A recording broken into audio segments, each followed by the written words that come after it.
नई संसद के उद्घाटन को 2 दिन बचे हैं, लेकिन सियासत थम नहीं रही। बहिष्कार और समारोह में शामिल होने वाली पार्टियों में ऐसी खींचतान चल रही मानो समर्थन और विरोध का फ्लोर टेस्ट चल रहा हो। अब तक 20 दलों ने समारोह का बहिष्कार किया है। नए संसद के उद्घाटन पर सरकार और विपक्ष में शक्ति प्रदर्शन शुरू हो गया है। 20 विपक्षी दल समारोह का विरोध कर रहे हैं, तो एनडीए के 18 दलों के साथ 7 गैर एनडीए पार्टी कार्यक्रम में शिरकत का ऐलान कर चुकी है। तेलंगाना के मुख्यमंत्री केसीआर की पार्टी बीआरएस अब तक मन नहीं बना पाई है। विपक्ष को सबसे बड़ा झटका ये कि बीजेपी का विरोध करने वाले 3 दलों ने बहिष्कार का समर्थन नहीं किया। इनमें जेडीएस भी है, जो कर्नाटक में बीजेपी के खिलाफ चुनाव लड़ चुकी है। इसके अलावा मायावती की बीएसपी और अकाली दल है, जो पंजाब चुनाव से पहले ही एनडीए का साथ छोड़ चुके थे। Former Prime Minister of India, Mr. Shri H.D. Devegowda, will be participating in the inauguration ceremony of Parliament, new Parliament. अब बात बहिष्कार से आगे निकल चुकी है। नीतीश की पार्टी जेडीयू ने तो यहाँ तक कह डाला है कि अगर सरकार बदलती है तो नए संसद भवन का इस्तेमाल कुछ और कामों के लिए किया जाएगा। सरकार अगर बदलेगी तो नए संसद भवन में कोई दूसरा काम होगा। 28 मई को नए संसद भवन का उद्घाटन तय है। वैदिक विधि विधान से प्रधानमंत्री इसका उद्घाटन करेंगे, लेकिन इससे पहले फ्लोर टेस्ट जारी, शक्ति प्रदर्शन जमकर हो रहा है। आज तक ये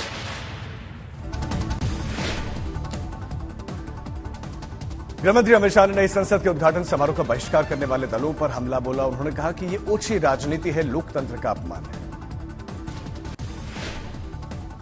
मैं कांग्रेस पार्टी को पूछना चाहता हूं, छत्तीसगढ़ में विधानसभा का भूमि पूजन श्रीमती सोनिया गांधी, श्री राहुल गांधी और वहां के मुख्यमंत्री ने किया। उस वक्त राज्यपाल महोदया कहां थी?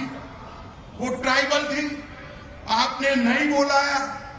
झारखंड विधानसभा का भूमि पूजन श्री हेमंत सोरेन जी ने किया, उन्होंने भी राज्यपाल महोदय को नहीं बुलाया। असम में श्री तरुण गोगोई ने किया, उस वक्त भी राज्यपाल को नहीं बुलाया। मैं आज कांग्रेस के मित्रों को पूछना चाहता हूं, जब आप करते हो तब ये सब कुछ ठीक होता है, और जब भारतीय जनता पार्टी करती है, मोदी जी करते हैं, आपकी वक्र दृष्टि इसका बहिष्कार करती है। प्रधानमंत्री ने ऑस्ट्रेलिया का उदाहरण देकर विपक्ष को लोकतंत्र का पाठ पढ़ाया। उन्होंने कहा कि ऑस्ट्रेलिया में भारत के प्रधानमंत्री के स्वागत समारोह में पक्ष और विपक्ष दोनों दलों के नेता थे। भारतीय समुदाय का जो कार्यक्रम था, वहां ऑस्ट्रेलिया के प्रधानमंत्री का आना गौरव की बात थी। लेकिन इतना ही नहीं, उस समारोह में पूर्व प्रधानमंत्री भी थे। उस समारोह में पूरी अपोजिशन पार्टी के मेंबर्स थे, रूलिंग पार्टी के मेंबर्स थे। ये लोकतंत्र का वातावरण ऑस्ट्रेलिया के लोग में भारतीयों के प्रति, चाहे पक्ष सत्ता का हो, चाहे पक्ष विपक्ष का हो, सबके सब मिलजुल करके भारतीय समुदाय के इस कार्यक्रम में उतने ही उमंग और उत्साह के साथ शरीक हुए। नई संसद का उद्घाटन वैदिक विधि विधान से होगा। सुबह पहले हवन होगा, पूजा होगी, फिर लोकसभा के अंदर संगोल यानी कि राजदंड को मंत्रोच्चार के साथ स्थापित किया जाएगा। दोपहर को राष्ट्रगान के बाद से 2 शॉर्ट फिल्म की स्क्रीनिंग होगी। फिर डिप्टी चेयरमैन, राज्यसभा के उपराष्ट्रपति और राष्ट्रपति का संदेश पढ़ेंगे। राज्यसभा में विपक्ष के नेता का भी संबोधन होना है। लोकसभा स्पीकर का संबोधन होगा, सिक्के और स्टैंप रिलीज होंगे। फिर प्रधानमंत्री का संबोधन होगा, प्रार्थना सभा होगी। तो कुल मिलाकर सुबह से कार्यक्रमों की शुरुआत होगी, दोपहर तक के कार्यक्रम चलेंगे। इस कार्यक्रम का समापन प्रधानमंत्री नरेंद्र मोदी के संबोधन के साथ होगा। कई विपक्षी दल इसका हिस्सा नहीं बन रहे हैं, अपोजिशन के जो लीडर्स हैं वो इसका हिस्सा नहीं बनेंगे, लेकिन कई विपक्षी दलों ने यह भी कहा कि हाँ, वो इस कार्यक्रम का हिस्सा बनेंगे। नई संसद के उद्घाटन का मामला सुप्रीम कोर्ट में पहुंच गया। जनहित याचिका दाखिल कर राष्ट्रपति से इसका उद्घाटन कराने की मांग की गई। याचिका दायर करने वाली एडवोकेट जय सुकिन ने कहा कि लोकसभा सचिवालय ने राष्ट्रपति का उद्घाटन समारोह में न बुलाकर संविधान का उल्लंघन किया। आज ही इस मामले में सुनवाई भी हुई।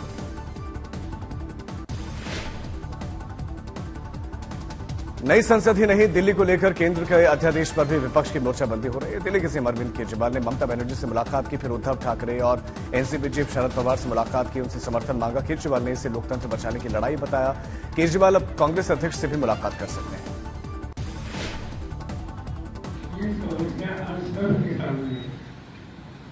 ये लगता है कि ये समय कौन से पार्टी का है या उनकी नीति क्या है, इस पर बहस करने का समय नहीं। ये समय है प्रजातंत्र बचाने, पार्लियामेंट्री डेमोक्रेसी बचाने के लिए। लोग पूछते हैं ये विपक्ष की एकता है क्या? ये पक्ष और विपक्ष की बात नहीं है, ये देश की बात है, देशभक्तों की बात है। देश, जितने इस देश के अंदर देश को चाहने वाले लोग हैं, जितने इस देश के अंदर देश को चाहने वाली पार्टियां हैं, उन सबको इकट्ठा कर रहे हैं हम लोग। राजस्थान में अशोक गहलोत और सचिन पायलट की लड़ाई थम नहीं रही। अब सीएम अशोक गहलोत ने इशारों में पायलट पर हमला बोला। पेपर लीक मामले में मुआवजे की बात को लेकर उन्होंने मुद्दे का दिवालियापन से करार दिया। पेपर आउट हो गया तो जो अच्छा काम किया वो तो पीछे हो गया। पेपर आउट पेपर आउट तो 15 तो हो गए होंगे गुजरात के अंदर, 22 हो गए होंगे यूपी के अंदर, कहीं नहीं हो रहे। पर हमारे यहाँ कानून में बनाया है, जब हम भेज रहे लोगों को 200 लोगों जेल भेजा हुआ हम लोगों ने, कहां भेजा की साथ में भेजा है। अब विपक्ष की बात नहीं है तो फिर वो पेपर आउट की बात करेंगे और कहेंगे ये मुआवजा दो। घर वो 26 लाख लोग बैठे हैं, फिर वो मुआवजा भी दो। ऐसी मांग की जाती है कि पेपर आउट हो गया इसलिए इनको मुआवजा मिलना चाहिए। बताइए आप इनको क्या कहेंगे, बुद्धि का दवाई नहीं कहेंगे इसको, इनको मुआवजा दो।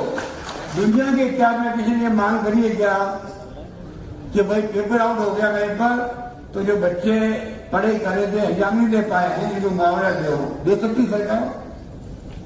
आप बताइए, ऐसी भी मांगे की जाती है।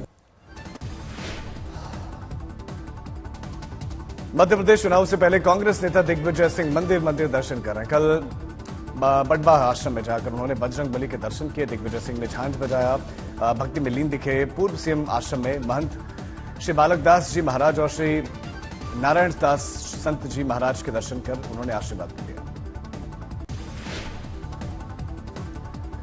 बाबा बागेश्वर ने अयोध्या के बाद से मथुरा में भव्य मंदिर की हुंकार भरी। 10 दिन के गुजरात के दौरे पर पहुंचे बागेश्वर धाम के पीठाधीश्वर ने कहा कि अब सनातन धर्म को जगाने का समय आ गया है।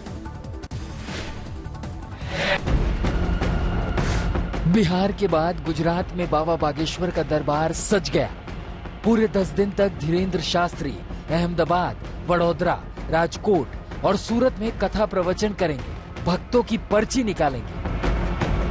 गुजरात पहुंचते ही बाबा बागेश्वर ने सनातन धर्म की हुंकार भरी और अयोध्या के मथुरा का नारा बुलंद कर दिया। राम जी तो विराजमान हो गए, मथुरा में कृष्ण कन्हैया और बैठे। एक दिन हमसे कह रहे थे महाराज जी कितनी जगह खुदवा हो। हमसे बहुत पढ़े लिखे आदमी कह रहे थे आप दोनों भैया कितनी जगह खुदवा हो। हमने कही जब तक खुदाई चलत रहे तब तक खुदा रहे। हिंदू हिंदुत्व और हिंदू राष्ट्र बाबा बागेश्वर का एजेंडा रहा है। गुजरात में भी बाबा ने इसे आगे बढ़ाने पर जोर दिया। अब सब हिंदू एक हो जाओ। कौन कौन युवान सनातनी बने हम? अरे तुम सनातनी तो हो ही हो, लेकिन अपने नाम के आगे अगर कोई पूछे तो अब जात पात का नाता तोड़ो, हम सब हिंदू एक है ऐसा मुक्त से बोलो। बाबा बागेश्वर के साथ विवादों का भी नाता रहा है। गुजरात आते ही उनके खिलाफ एक अर्जी कोर्ट में पहुंच गई, जिसमें मांग की गई है कि बाबा को आदेश दिया जाए कि वो कोई ऐसी बात ना करे जिससे सांप्रदायिक तनाव बढ़े। गोपी घांगर, अहमदाबाद, आज तक। अमेरिका में दूल्हा दुल्हन भारत से पंडित जी का मंत्र पढ़ा गया है। बस कुछ इसी अंदाज में वहां पर शादी शुरू हुई। मध्य प्रदेश के सिवनी में बैठकर पंडित जी ने अमेरिका में शादी करवाई। सब कुछ वीडियो कॉन्फ्रेंसिंग के जरिए हुआ। पंडित जी लैपटॉप पर मंत्र पढ़ने लगे और अमेरिका में सारी रस्में निभाई जाती रही। दक्षिणा के तौर पर पंडित जी को $5100 यानी कि करीब इंडियन रुपीस में 4 लाख रुपए मिले। सिद्धिप्रदां कामदं कंठे यस्य विरा।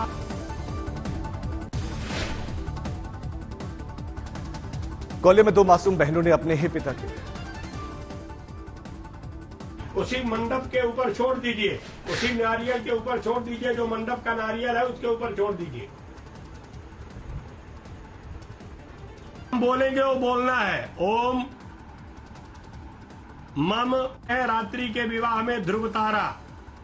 ठीक है, अब आप अपना दायित्व। ग्वालियर में 2 मासूम बहनों ने अपने ही पिता के खिलाफ शिकायत देकर वो थाने पहुंचे। दोनों बहनों ने थाना प्रभारी से कहा कि पापा मां को मारते हैं, अंकल उन्हें पकड़ लो। थाना प्रभारी ने बच्चों की इस मासूम शिकायत को सुना और उनके मां पिताजी से मिले और उन्हें समझाया कि झगड़े का बच्चों पर बुरा असर पड़ता है। मेरा नाम अनुरागत है। मेरी मम्मा ने हमारे लिए कपड़े के लिए पैसे मांगे थे, तो पापा ने बोला मैं क्या जानते, तो माँ ने बोला तो मेरे को कुछ नहीं पता, मम्मा को हमारे लिए कपड़े के लिए पैसे चाहिए थे, तो पापा ने गुस्से में आपकी मम्मा को हथौड़ा मारा।